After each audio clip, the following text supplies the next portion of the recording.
Hey guys, in this video I'm going to show you how to withdraw money from your live Pepperstone account using Skrill. First thing I want you to do once you're logged in, come here, left hand panel, click on funds, okay? And then I want you to choose your account. We'll select this account right here. This is the only account we have. And you'll see your balance here as well. And then you choose your method. In this case, just go ahead and pick Skrill, right? And after you've picked your method, you go ahead and choose your trading account that you're going to be using.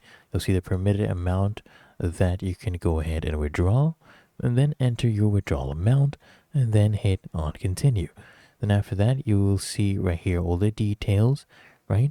And once you're done, once you're happy with everything, right? Let's say we're withdrawing $500, once you're happy with it, click here on withdraw funds, and then it will actually ask you to enter a two-factor authentication code. Enter that, click on submit, and your withdrawal will be processed within 1 to 2 business days.